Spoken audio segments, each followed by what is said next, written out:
할렐루야. 네, 오늘도 은혜 주실 주님 기대하고 믿습니다. 오늘 요한복음 30번째 부활하신 예수님을 만난 사람들, 이 제목의 말씀을 통해서 우리 함께 은혜 나누기를 소망합니다.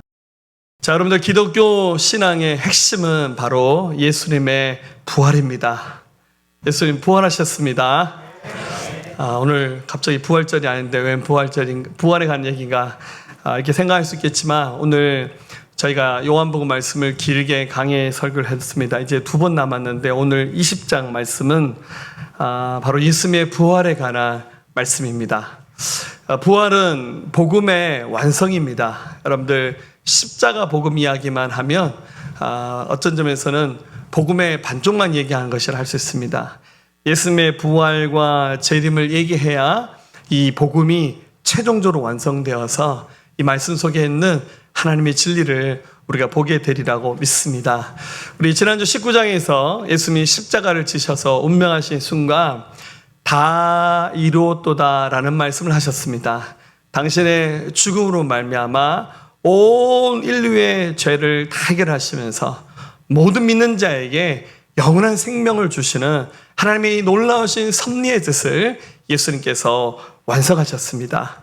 예수님이 장사한 지 사흘 만에 죽은 자 가운데서 살아나셔서 그 무덤을 빈 무덤으로 만드시고 주의 권세를 깨뜨리시고 영원한 생명의 길 가운데로 나가시는 이 길을 열어주셨습니다. 예수님 부활은 신화나 상징이 아니라 실제로 일어났던 역사적인 사실입니다.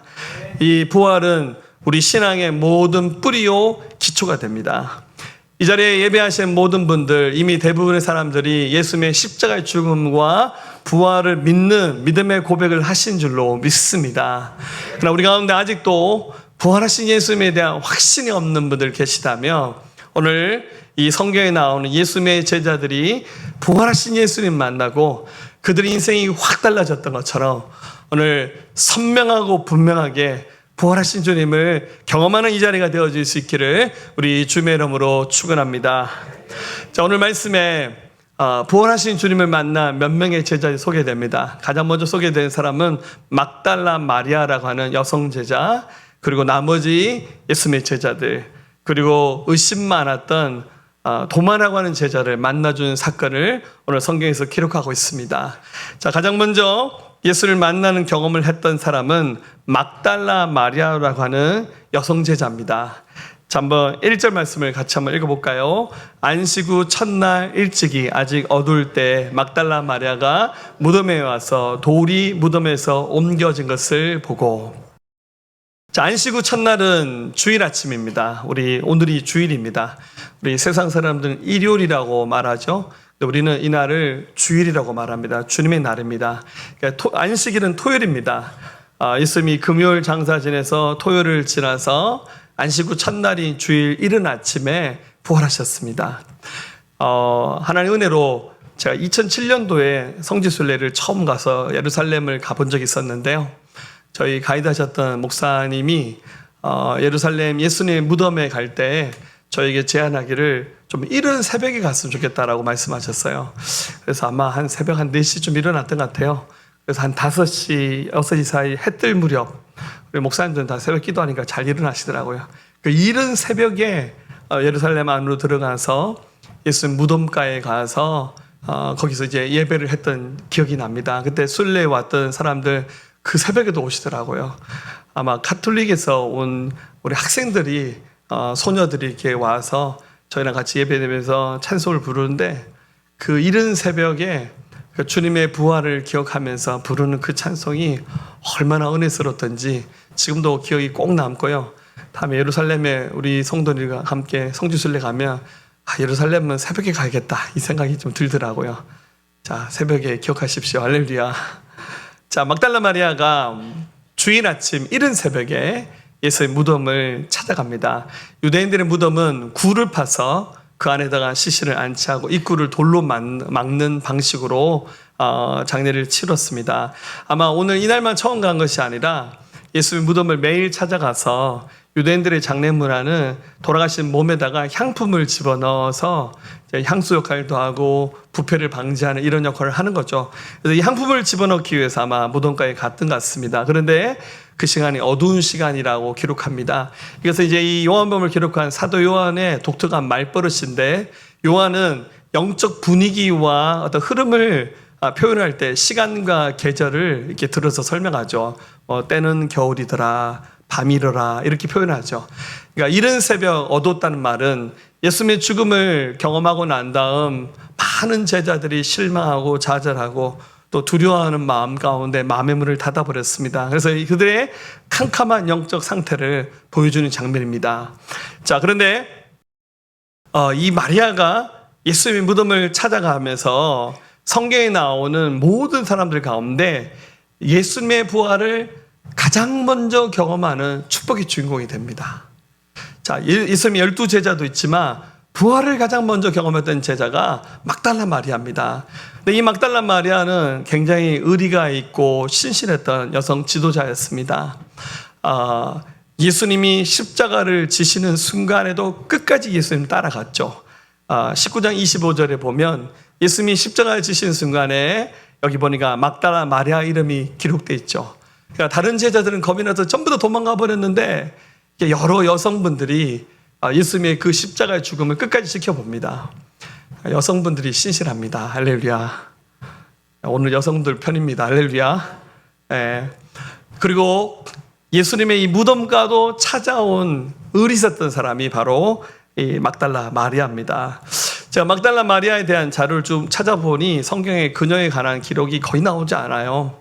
다만 누가복음 8장 2절에서 마리아를 소개하기를 7 귀신 들렸다가 고침받은 여인 이렇게 소개합니다. 그러니까 어떤 인생을 살았는지 모르겠지만 악한 영에 눌려서 굉장히 고생했던 인생을 살았던 사람이 바로 막달라 마리아입니다. 그런데 그녀가 굉장히 신실한 사람으로 변화되어서 12제자들 사이에서도 존경받고, 그래서 이 막달라 마리아의 별명이 사도들 중에 사도다라는 별명을 얻을 만큼 굉장히 리더십이 있었고, 예수님의 제자들 사이에서 재정을 맡아서 관리한 역할도 했다고 합니다. 물론 이제 요한복음 12장에 베다니의 마리아와 좀 혼동해서 그녀가 창녀 출신이었다라는 그런 얘기가 있지만 사실 성경에 막달라 마리아가 그런 삶을 살았다는 기록은 나오지 않습니다. 아마 이건 잘못된 성경 해석이지 않을까 하는 생각이 듭니다. 아무튼 예수를 믿고 굉장히 변화된 삶을 살았던 마리아가 오늘 본문에 보니까 예수님이 장사한 지 사흘째 되는 날 그 무덤을 찾아갑니다. 그의 눈에는 눈물이 고여 있었고 여전히 주님을 잃어버린 상실과 슬픔이 가득했습니다. 근데 이 무덤가에 도착하고 보니까 이 돌무덤의 입구에 막아있던 돌이 옮겨져 있는 것이었습니다. 그래서 희한해서 급히 쫓아가서 2절부터 7절 말씀을 쭉 보면 예수님 무덤 안을 살펴보는데 예수님의 시신이 안 보이는 거예요. 그래서 너무 깜짝 놀라서 급히 베드로와 그 다른 제자 요한을 말합니다. 베드로와 요한에게 쫓아가서 큰일 났다고, 예수님의 시신이 없었다고. 그래서 베드로와 요한이 한 걸음에 달려와서 예수님 무덤가에 와서 확인했더니 정말 예수님이 보이지 않는 거예요. 다만 여러분들 돌아가신 분이 있는 그 수위, 유대인들은 이제 세마포로 표현했는데 예수님의 그 세마포가 그 자리에 있었어요. 그리고 머리를 둘렀던 수건이 개켜져서 있었다라고 기록하고 있습니다. 그럼 만약에 예수님의 시신을 훔쳐가는 불순한 도둑놈이 있었다면 시신을 훔쳐가면서 그 수의를 벗겨서 훔쳐간다든지 그 머리에 수건을 벗겨서 그거를 아주 차곡차곡 해서 두고 훔쳐가는 그런 도둑놈은 없을 거예요. 이게 지금 예수님께서 부활하셨다는 사실을 미리 스포일해 주시는 거죠. 자, 베드로와 요한이 그 자리를 떠나고 난 다음 막달라 마리아는 마음의 상실감에 어찌 이런 일이 일어났을까. 11절에 마리아가 무덤 밖에 서서 울고 있더니 울면서 구부려 무덤 안을 다시 들여다보는데 이때 등 뒤에서 목소리가 들립니다. 15절 우리 같이 읽어볼까요? 예수께서 이르시되 여자여 어찌하여 울며 누구를 찾느냐 하시니 마리아는 그가 동산직인 줄 알고 이르되 주여 당신이 옮겼거든 어디 두었는지 내게 이르소서 그리하면 내가 가져가리다. 예. 뒤에서 여자여 무엇을 찾고 있습니까? 마리아는 그 목소리를 들으면서 예수님인지 알아듣지 못하고 이 무덤가를 지키는 동산직이 관리하는 사람인 줄 알고 당신이 내 주님을 옮겼더라면 어디 두었는지 내게 말해달라고 내가 다시 주님을 모셔오겠다고 마리아가 그렇게 말합니다. 자, 마리아가 예수님과 늘 함께했지만 예수님의 목소리를 못 알아봅니다. 그 예수님을 봤지만 그분이 부활하신 예수님이라는 사실을 몰랐습니다. 주님이 다시 한번 말합니다. 16절에 예수께서 마리아야 하시거늘 마리아가 돌이켜 히브리 말로 라보니 하니 이는 선생님이란 말이라. 돌이켜보면서 선생님이세요? 예수님이십니까? 라고 묻는 겁니다. 여러분, 우리 영화 속에 나오는 예수님은 최고로 잘생긴 배우들을 섭외해서 영화를 만들었더라고요. 머리도 이렇게 금발에 얼굴은 빛이 나고. 실제로 여러 과학자들이 예수님의 모습을 이렇게 다시 추론해서 몽타주를 만들어서 인터넷에 올라오던데요. 예수님은 샘족 계통이니까 우리 같은 아시아인입니다. 그래서 좀 피부는 검게 탔고요. 머리도 실제로는 길지 않았다고 그렇게 말을 하더라고요. 예수님 시커멓게 생겼답니다. 자, 딴 분 얼굴 생각하시면 안 됩니다. 예수님이 그렇게 아름다운 용모를 가지신 분도 아니고 또 못 드셔서 비쩍 마르신 분입니다. 그리고 돌아가신 순간에는 고문당하셔서 얼굴이 퉁퉁 부으셨을 거예요. 그런데 부활하신 예수님은 하나님의 본체의 그 영광의 모습으로 돌아가셔서 이 자리에 나타나신 거예요. 그래서 마리아가 한눈에 예수님 못 알아봤습니다. 근데 주님이 그녀의 이름을 부르셨잖아요. 마리아야 라고 부르셨잖아요. 그 말에 귀가 번쩍였어요. 사랑하는 여러분, 우리는 주님의 음성을 들을 수 있어야 됩니다. 양은 목자의 음성을 듣고 목자는 양의 목소리를 아는 게 그게 여러분들 성경적인 하나님과 우리와의 친밀감을 누리는 신앙의 본질입니다. 이미 예수님께서 이 요한복음 긴 말씀을 하시면서 7번에 관해서 비유로 말씀하셨는데 10장에서 3절에 문지기는 그를 위하여 문을 열고 양은 그의 음성을 듣나니 그가 자기의 양의 이름을 각각 불러 인도하여 내느라. 수천 명 수만 명이 예배한다 할지라도 하나님은 한 사람의 소리도 놓지 아니하시고 다 듣고 계세요. 그래서 우리는 예수님의 목소리를 알아들어야 되고 주님은 당연히 우리 목소리를 알아듣는 거죠. 그래서 마리아가 선생님이십니까? 라고 대묻지 않습니까? 사랑하는 여러분, 이번 주간 한 주간 열심히 집회가 시작됩니다. 8시입니다. 예, 강단에 서면요 오신 분은 잘 표시가 안 나는데 빠지신 분은 왜 이렇게 잘 보입니까? 할렐루야. 집에 가서 밥 먹으면서 오늘 아무개 집사님 안 왔더라? 뭔 일 있나? 이렇게 희한하게 잘 보여요. 미리 제가 출석부 부르다고 얘기를 했습니다. 할렐루야. 예, 여러분, 천하 모든 만사에 때가 있잖아요. 좀 느슨하게 시간을 보낼 때도 있고 좀 집중해야 될 때가 있습니다. 남들은 다 집중하는데 혼자서 막 딴짓하고 막 느슨해지는 거, 그것도 여러분 영적 전쟁에서 지고 있는 겁니다. 금식하시면서 지난주부터 금식하고 지난 수요일날 기도 소리 들어보니 다음 주 집회 때 은혜가 참 크겠다는 생각이 들었습니다. 우리를 향하신 하나님의 그 놀라우신 괴 섭리 가운데 부활하신 예수님께서 막달라 마리아, 그의 마음에 있는 그 상실감, 두려움들을 해결하시면서 마리아야, 마리아야 라고 부르셨던 그 음성을 우리가 들었으면 좋겠습니다. 자, 여러분 합시다. 여러분 이름 다 아시죠? 아무개 집사님 한번 불러봅시다. 자, 하겠습니다. 시작. 네, 주님 찾으십니다. 그러니까 마리아는 자기 이름을 부르신 주님의 목소리에 정신이 번쩍 들었어요. 그래서 얼마나 놀랐겠습니까? 자기 눈앞에서 예수님이 십자가에 못 박혀 돌아가시는 그 장면을 다 봤잖아요. 자기가 장례도 치르고 매일 그 시신에 와서 향품을 붓는 일을 했는데 그분이 살아나셔서 지금 자기 앞에 있는 거예요. 그 기쁨과 감격, 충격은 말로 할 수 없습니다. 예수님이 말을 끼우면서 17절에 나를 붙들리지 마라. 내가 아버지께 아직 가지 못했다. 너는 지금 형제들에게 가서 내가 하나님께로 올라간다는 말을 꼭 전해라. 그래서 마리아가 어떻게 합니까? 이것을 사명으로 가지고, 그래서 여러분들 부활의 첫 증인으로 세워진 사람이 사실은 막달라 마리아입니다.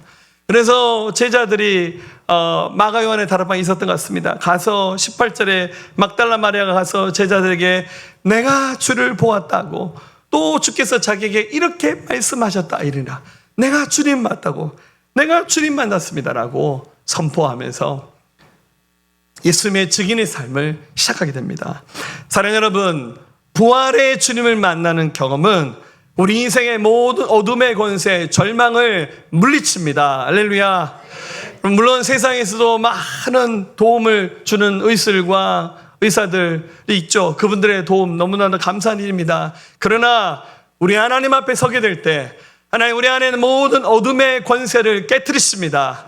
우리의 이름을 부르신 예수님, 그 주님 손잡고 부활하신 주님 만남으로 회복된 은혜가 있기를 우리 주님의 이름으로 축원합니다.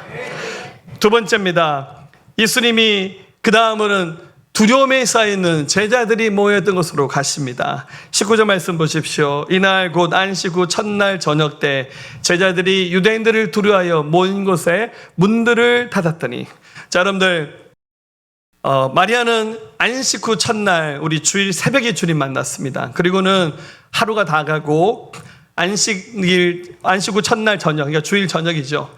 제자들이 모여 있었던 마가 요한의 다락방으로 주님 찾아가십니다. 자, 여러분들, 마가 요한 다락방이 지금도 잘 보존되어 있습니다.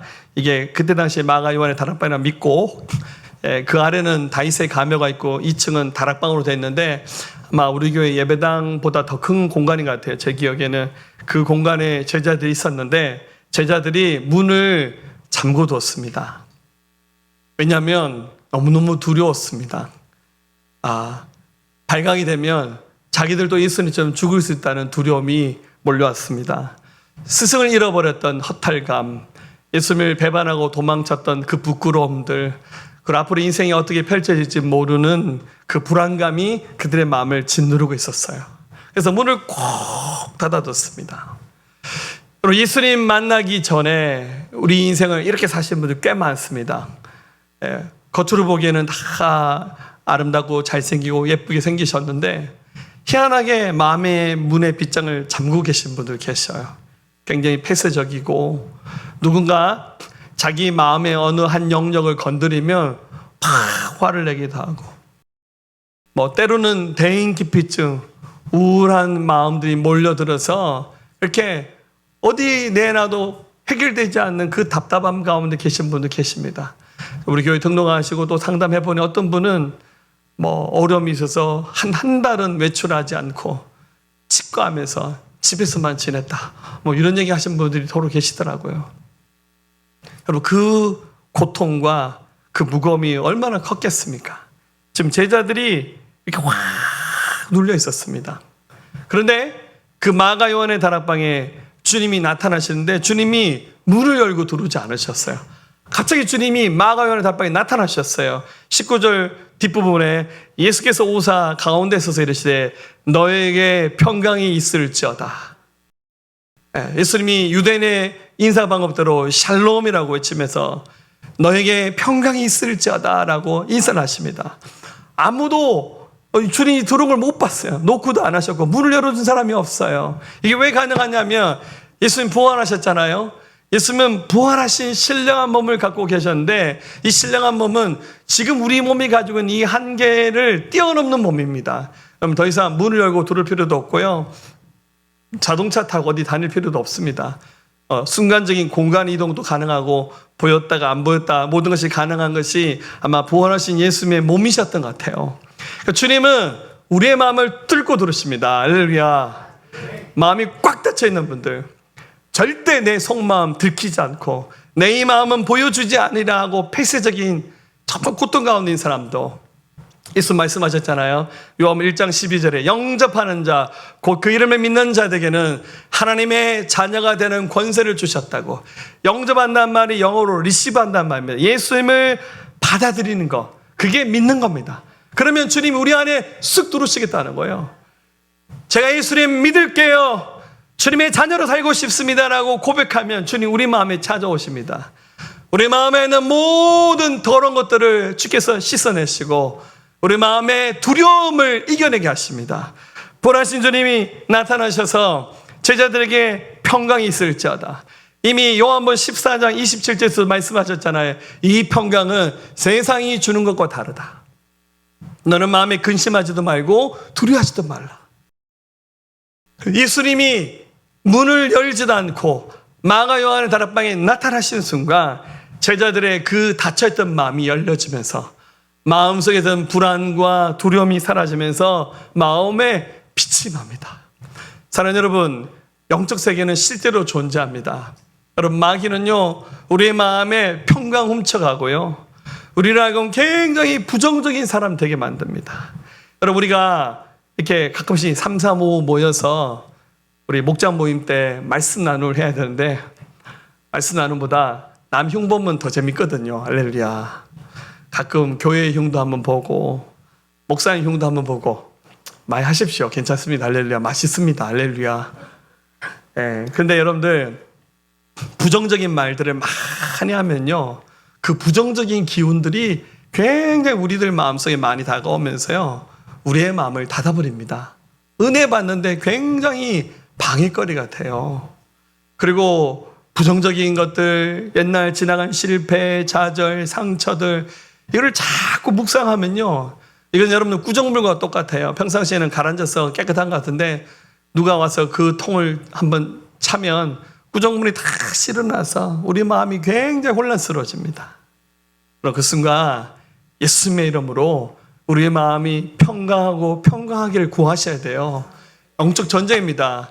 자, 나 이번 주에 집회 참석하지 말아야지. 주님 생각 아닙니다. 할렐루야. 그 부정적인 생각과 싸우셔야 돼요. 이기셔야 됩니다. 제자들이 정말 닫혀 있었지만 그 마음 가운데 주님 모셨더니 부활하신 주님 모셨더니 주께서 빛으로 다가오셔서 그 마음의 상실과 두려움들이 확 사라지면서요 예수님 제자들을 새롭게 하시면서 21절에 또 이르시되 너에게 평강이 있을지어다. 아버지께서 나를 보내신 것 같이 나도 너희를 보내라. 제자들 보내시겠다는 거예요. 너희 여기 있지 마라. 정말 죽을까 봐 겁이 나서 여기 갇혀 있는데 여기 머물지 말고 내가 지시할 땅으로 가라. 나중에 이제 사도행전 1장 8장 가서는 뭡니까? 예루살렘과 온 유대와 사마리아와 땅끝까지 이르러 너희가 내 증인이 되어달라고. 이 모든 것을 감당하도록 주님이 22절에 이 말씀을 하시고 그들을 향하여 숨을 내쉬며 이르시되 성령을 받으라 라고 말씀하셨어요. 여러분, 이 숨을 내셨다는 말이 창세기 2장 7절에 나온 말씀과 같은 말입니다. 물론 이제 창세기는 히브리어, 이거는 헬라어로 기록됐지만 같은 말이에요. 여러분들, 하나님이 아담을 흙을 가지고 만드셨어요. 우리의 재료는 먼지입니다. 그러니까 우리 끝나면 먼지로 돌아가는 거예요. 먼지를 가지고 진흙으로 아담을 만들고 난 다음 하나님이 그 코에다 대고 하고 생기를 불어넣으시면서 아담 속에 생명의 영이 들어가면서 아담이 생명체가 되었어요. 마치 여러분들 뭐 심폐소생술 이런 거 여러분들 보셨죠? 마우스 투 마우스, 그래서 입에다가 숨을 불어넣으면 우리 심장을 마사지하면 심정지가 오신 분을 살려는 기적을 만들 수 있잖아요. 마치 그것처럼 아주 똑같은 비유는 아니지만 흙에다가 하나님이 생기를 불어넣으시니 생명 있는 존재가 되었듯이 오늘 좌절하고 두려워하고 불안하는 제자들에게 하고 주님이 생기를 불어넣으시면서 성령을 받으라. 그러니까 제자들에게 하나님의 성령이 임하시면서 굉장히 담대함을 느꼈고 나중에 이제 마가다락방에서 오순절날 기도할 때 강력한 성령의 임재를 통해서 예수님의 제자들이 충만한 믿음의 사람들로 일어났습니다. 주님이 그들에게 말합니다. 23절에 너희가 누구의 죄든지 사하면 사해질 것이요 누구의 죄든지 그대로 두면 그대로 있으라. 마치 제자들이 죄사함의 권세를 가진 것처럼 실제 그 권세를 받은 건 아닙니다. 그러나 예수님의 이름을 선포하며 죄인이 회개하면 죄 용서받고 하나님의 자녀가 되는 이 생명의 역사가 부활하신 예수님 만난 제자들이 이 사명을 위임받았지 않습니까? 오늘 주님이 우리에게 동일하게 말씀하기 원하십니다. 너에게 평강이 있을지어다. 성령을 받으라. 내가 너희를 보내노라. 할렐루야. 이 은혜와 능력이 부활하신 주님을 만난 제자들이 경험했던 이 축복이 우리 가운데 확신 가운데 하나님께서 이 시간 성령을 기름 부어 주시기를 우리 주님의 이름으로 축원합니다. 세 번째로 주님이 누구에게 나타나냐면 도마라는 제자에게 나타나십니다. 24절 12제자 중에 하나로서 디두모라 불리는 도마는 예수께서 오셨을 때 함께 있지 아니한지라. 자, 안식 후 첫날이니까 주일입니다. 그럼 주일날 어디 가야 됩니까? 예배해야죠. 근데 도마가 주일날 예배 안 드리고 딴 데 갔던 것 같아요. 물론 시간은 저녁입니다. 그래서 다른 제자들은 예수님 다 만났는데 도마만 예수님 못 만났어요. 그러니까 여러분들 결석하시면 안 돼요. 할렐루야. 성경에 나오잖아요. 결석하면 안 된다. 할렐루야. 이 뒤에 관로해서 써 있어요. 여러분, 공동체와 늘 같은 밥상머리에서 말씀을 먹어야 돼요. 여러분, 히브리인들의 하부르타시 신앙교육의 첫 출발지는 어디입니까? 유대인들의 신앙교육은 밥상머리입니다. 거기서 함께 먹고 마시고, 그래서 할아버지 할머니의 믿음이 부모 세대에게 전달되고 부모의 믿음이 자녀에게 전수되고, 그래서 여러분 힘들고 어렵지만 우리 한 달에 한 번 온 가족 예배 하자고. 오늘 광고 나왔죠? 할렐루야. 벌써부터 우리 아동부 아이들이 걱정이 막 들려옵니다. 힘들다고. 할렐루야. 지난번 정교인 수련회 마지막 날 보니까 그때 주일 예배 3시간 드렸잖아요. 우리 애들 잘 앉아있더라고요. 할렐루야. 괜찮습니다. 할렐루야. 그렇게 해야 돼요, 여러분들. 그 도마가 아마 마음이 낙심돼서 오늘 주일인데도 그냥 공동체에서 떨어져 나가서 딴 데 있었던 것 같아요.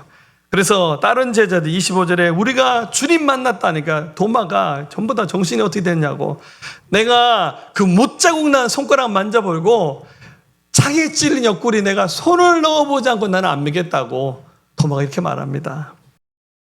완고한 불신앙의 말처럼 들리죠. 근데 그 속에는 깊은 상처와 두려움이 있던 거죠.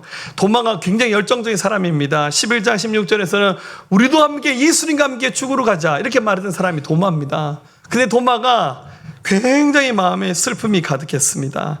그런데 26절에 보니까 8해를 지나서 좀 시간의 텀이 있습니다.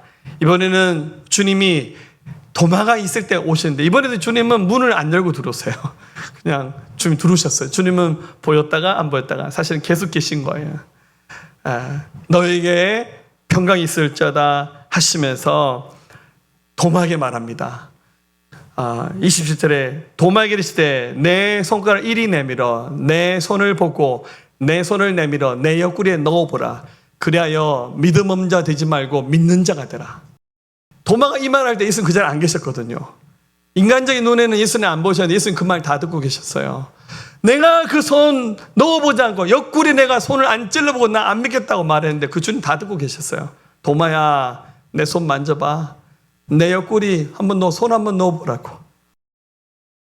이게 굉장한 그림으로 유명한 사파의 이런 그림 있죠. 도마가 깜짝 놀랐어요. 그래서 어떡합니까? 그 자리에서 무릎 꿇습니다. 도마가 대답하여 이르되 나의 주님이시오 나의 하나님이십니다. 여러분 사실 신약 성경에 나오는 복음서 가운데 가장 위대한 신앙 고백을 누가 했냐면 도마가 있어요. 사실은 예수님을 향해서 나의 하나님입니다라는 정확한 신앙 고백은 도마가 유일무이하게 했습니다. 근데 칭찬은 못 받습니다. 타이밍이 중요하죠. 주님이 29절에 야 너 본 것으로 믿느냐? 보지 못하고 믿는 사람이 복되다. 무조건 나무라진 않으셨어요. 도마가 상심했기 때문에. 그렇지만 도마야 믿음 없는 자가 되지 말고, 믿음 없는 자란 말이 헬라 원어를 가지고 보면 믿음이 없다라는 뜻보다는 신실하지 못하다는 뜻이 더 많은 것 같아요. 도마야 그런 얕은 믿음의 사람 되지 말고 네가 신실한 사람이 됐으면 좋겠다. 앞으로 일어날 믿음의 세대들은 보지 않고도 믿는 세대가 일어날 것이다. 우리는 부활하신 주님을 직접 만난 그런 부활의 증인은 아니잖아요. 우리는 간접적으로 복음을 들었지만 주님 보지 않고도 우리는 믿지 않습니까? 할렐루야. 이 믿음의 모든 요청을 주님 다 받아주시면서 오늘 도마를 회복시켜 주셨습니다. 간혹 저 안 믿어집니다. 왜 이렇게 안 믿어지죠? 이렇게 얘기하신 분들 계십니다. 나무라지 않아요. 여러분들 믿음 없는 것을 무조건 비판하지 말라고 하셨잖아요. 그 얕은 믿음, 그 연약한 믿음을 우리가 좀 품어주시되, 그러나 나는 믿음 없으니까, 나는 원래 믿음 없으니까 이래도 돼. 여러분들 그런 식으로 신앙생활 얄팍하게 하실 마음의 생각은 버리셔야 됩니다. 한 걸음씩 더 나가야 됩니다. 오늘 주님이 도마에게 믿음 없는 자가 되지 말고 믿는 자가 되라. 이것이 오늘 우리에게 주신 음성 되기 원합니다. 부활하신 주님을 인격적으로 만나면 반드시 우리 눈과 귀가 열려져서 도마처럼 나의 주님이십니다, 나의 하나님 되십니다 라는 신앙 고백을 하게 될 줄로 믿습니다. 이 모든 은혜가 저와 여러분들에게 임하기를 우리 주님의 이름으로 축원합니다. 이제 이 말씀 마치겠습니다. 이 말씀을 마치면서 요한복음을 기록하여 주신 이유에 대해서 밝히면서 20장 말씀이 끝이 나고 있습니다. 여러분, 요한복음이 21장까지 되었는데 원래 초기 사본에는 21장이 없었습니다. 나중 후대 사도 요한의 제자들이 21장 말씀을 첨가하게 되어서 나중에 이것이 성경 정권에 들어서 요한복음이 21장으로 끝을 맞춰지고 있습니다.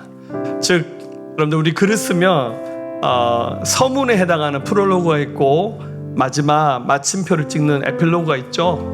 그래서 우리 요한복음 1장은 프롤로그에 해당하고 21장은 에필로그에 해당하는 마지막 에피소드를 소개하고 끝이 납니다. 그래서 엄밀히 말하면 요한복음의 그 모든 기록은 20장으로 끝이 나는 것이 원래 의도대로 기록된 말씀입니다. 자, 그런데 이 20장 말씀을 마치면서 이 말씀을 기록한 목적을 밝히고 있습니다. 너무 감사하죠. 성경 중에서 이 말씀을 기록한 목적이 이것이다 라고 밝혀진 성경이 그렇게 많지 않아요. 근데 요한복음은 정확히 이것을 말하고 있습니다. 우리 30절, 31절 한번 같이 한번 읽어볼까요? 예수께서 제자들 앞에서 이 책에 기록되지 아니한 다른 표적도 많이 행하셨으나 오직 이것을 기록하면 너희로 예수께서 하나님의 아들 그리스도이심을 믿게 하려 하며 또 너희로 믿고 그 이름을 힘입어 생명을 얻게 하려 함이니라. 아멘. 자, 이 말씀을 기록한 목적이 두 가지 있다 그랬죠. 그것은 바로 예수님이 하나님의 아들 그리스도 되심을 먼저 아는 겁니다. 그래서 여러분들 요한복음 1장 1절을 이렇게 시작했죠. 태초에 말씀이 계시니라 이 말씀이 하나님과 함께 계셨으니 이 말씀은 곧 하나님이시라. 예수님이 하나님이시라는 거예요. 이게 우리 요한복음 1장 시작할 때 얘기했죠. 그들의 세계관 속에서는 말씀, 로고스가 절대자라는 세계관을 가지고 있었는데 그분이 바로 예수님이시고 예수님이 하나님이라는 사실을 선언하셨어요. 그래서 예수님이 하나님의 아들 그리스도심을 알고 믿는 것, 바로 요한복음에서는 두 가지 메시지를 전해주고 있습니다. 여러분, 지금까지 들었던 설교 다 잊어버리셔도 괜찮아요. 딱 두 가지만 기억하세요. 하나는 믿는다는 말입니다. 믿는다는 말이 헬라말로 피스두라는 단어로 됐는데 이걸 동사로 옮기면 피스테우시테라는 단어로 됐는데, 여러분 의도적으로 요한은 믿음이라는 명사보다 동사란 말을 98번 요한복음에서 씁니다. 믿고 또 믿고 믿고 또 믿고. 믿음은 개념이나 어떤 형이상학적인 것이 아니에요. 믿음은 내가 믿는다라고 고백하는 주님께 내 삶을 맡기고 주님 따라가면서 함께 주님 안에 거하면서 살아가는 것이, 그게 바로 믿음입니다. 믿음은 행동하는 겁니다. 믿음은 동사입니다. 믿고 또 믿고, 내가 믿는 주님께 내 인생 맡기고 내 삶을 맡기고 주님이 가자는 곳에 함께 따라가는 것, 그게 요한복음을 통해서 가르쳐 주시는 진짜 믿음입니다. 또 하나는 뭡니까? 생명입니다. 생명. 헬라말로 조에라는 단어로 기록됐죠. 생명. 원래 하나님은 아담 만드실 때 그들에게 영생 주고 싶으셨어요. 그래서 에덴 동산 한편에 생명나무 준비해 놓으셨어요. 그거 먹고 영생하길 바라셨어요. 근데 인간이 그 먹으라는 생명나무 그건 안 먹고요, 선악과 먹으면서 죄짓고 쫓겨나 버렸어요. 그러고 난 다음에 깨어진 인생을 살아오는 것, 그게 인류 역사입니다. 이를 참다 못하신 하나님께서 예수님 보내셔서 우리의 모든 죄를 대신하여 십자가에서 죽으시고 부활하셨어요. 그래서 예수님이 하나님의 아들 그리스도심을 믿는 자들에게 생명 얻게 하기 위해서, 단순히 목숨이 연장되는 그런 거 아닙니다. 하나님 안에 있는 하나님의 본질인 그 영원한 생명, 누구든지 예수님을 하나님의 아들로 믿는 자들, 믿고 또 믿기를 반복하는 신실한 하나님의 자녀들에게 이 하나님의 생명을 선물로 주기를 원하셔요. 요한복음 10장 10절, 도둑이 온 것은 도둑질하고 죽이고 멸망시키는 것뿐이요 내가 온 것은 양으로 생명을 얻게 하고 더 풍성히 얻게 하려 하심이라고 말씀해 주셨어요. 이 생명을 받아 누리는 주인공들 되셔야 됩니다. 이게 진짜 믿음입니다. 오늘 주님은 마지막 순간 흔들렸던 막달라 마리아, 제자들, 의심 많았던 도마도 다시 세우시면서 그들을 부활의 증인으로 세우시고 이들을 통해서 교회를 탄생하게 하셨고, 이들이 헌신하여 수많은 나라와 민족을 섬기면서 이 복음을 전해 주어서 그 복음이 우리 손에도 와서 우리 대한민국이 복음을 받아들였고 이 자리에 서게 된 겁니다. 우리의 믿음의 뿌리가 오늘 2000년 전 역사를 거슬러 가면 오늘 요한복음 20장에 나온 부활의 증인으로 주를 만났던 이들의 헌신과 변화된 삶이 오늘 이 역사를 만들어낸 겁니다. 오늘 우리가 또 한 번 순종하고 우리가 또 한 번 하나님 말씀 앞에 나를 세워서 믿음의 길을 가며 앞으로 우리 다음에 얼마나 역사가 많이 남아있을지 모르겠지만 부활하신 주님을 만나 우리가 순종해 나갈 때 우리 다음에 또 다른 사람이 예수님 믿고 우리 자녀들이 예수님 안에 세워지고 교회가 세워지고 선교사가 파송되고 많은 열방을 섬겨 나가는 일들이 계속 시작될 거예요. 지금 우리가 해야 돼요. 지금 우리가 분명히 우리 이름을 부르시는 주님 만날 때 이 역사가 시작되리라고 믿습니다.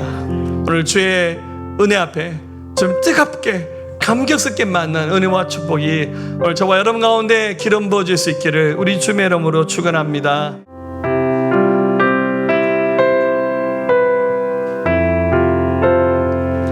깊은 절망에 수렁 가운데 주님께 닿을 수 없다누리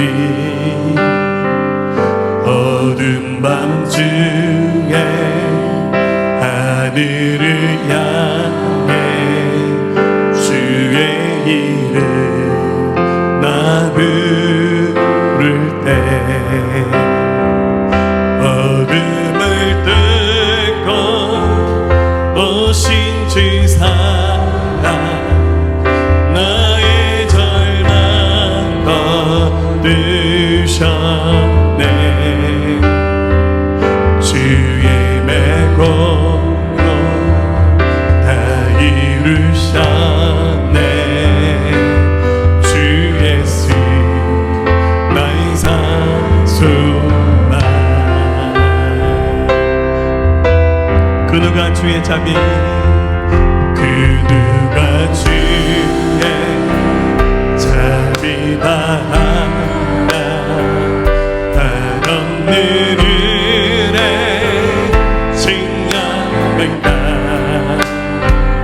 영광을 떠나 이 땅에 오신 제가 되신 구주 예수 주님의 십자가 내게 말하네 주님 십자가 내게 말하네 영원히 난 용납된 영원히 난 용납된 나는 무시하 나는 주의 그리스도 나의 산소만 할렐루야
번영돼야지 천사된 몸에 부활의 호흡 시작된대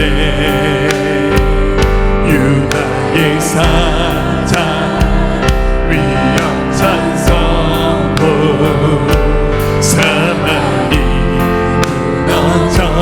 무너졌도다 이제 사망이 무덤이 덮인 의를 주자 안쓰럽네 유다의 사자 위험찬 표현 사막이 무너졌도다 사막이 무너졌도다 사막이 무너졌도다 주 예수 승리하셨네 주 예수 승리하셨네